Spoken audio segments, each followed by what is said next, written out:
Hey yo, life in a day, it was okay, but it's kind of interesting except for the weird violent parts, but it's art, even though you're gonna have three girls watch the movie. Anyway, I think it's just weird it happened on Lewis Carroll's birthday today, and it's almost the year of the rabbit, so it's like, the rabbit hole, I don't know, get it? Yeah. Anyway, just real quick, some Mayan mathematics.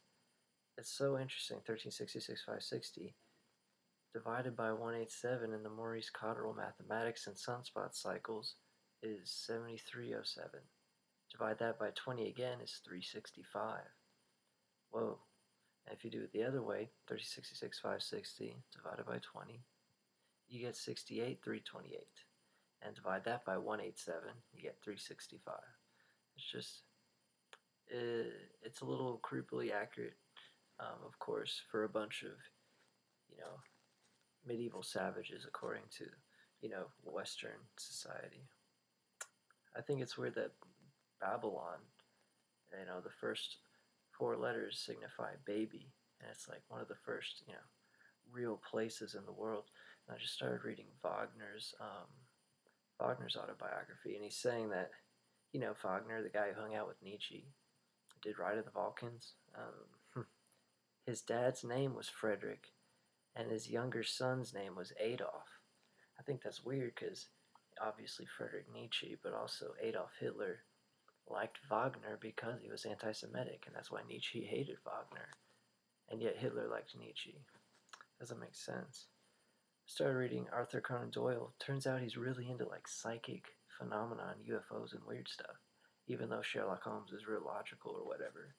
Um, if you are a logical person, then you would too probably be interested in that reality type stuff. I was like, damn, he's really Aquarius-like, but then I saw he was just Gemini. But he had every single asteroid, plus his fortune and North Node in Aquarius. And he had Sun conjunct Uranus exactly, and that's completely Aquarian. So it was kind of right. Something really interesting, I've been reading Cosmos and Psyche so much. If you want to believe in astrology, if you're trying to convince your family or whoever your friends that there is solid evidence of historical epochs and planetary alignments, Cosmos and Psyche is the only book you'll ever need to prove someone wrong. Like, no, here it is right here. What other evidence do you need? But anyway, like for instance, during the Baktun of the Mind teachings in the Mayan long count calendar, where it's just pure resonance, it exactly corresponds to a quadruple alignment of Uranus, Neptune, Pluto, and Saturn. Those specific centuries of the Mayan teachings in the Mayan calendar using their mathematics, completely independent of everything, had one of the most crazy quadruple alignments in history. So it's just odd that the Mayan mathematics corresponds to random planetary alignments. Who knows? They could have burnt hundreds of the codices. We only have 20 of them. They probably did know about it all, and we're just gaining it back. But anyway, I also did one last mathematical calculation.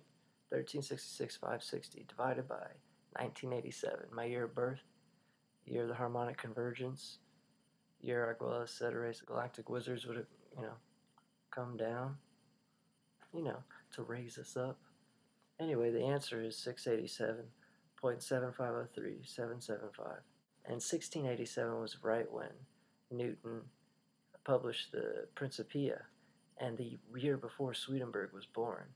Actually, it was the last time there was a supernova till my birthday, February 23rd, 1987, 13 days after my birthday, was the next supernova in 400 years.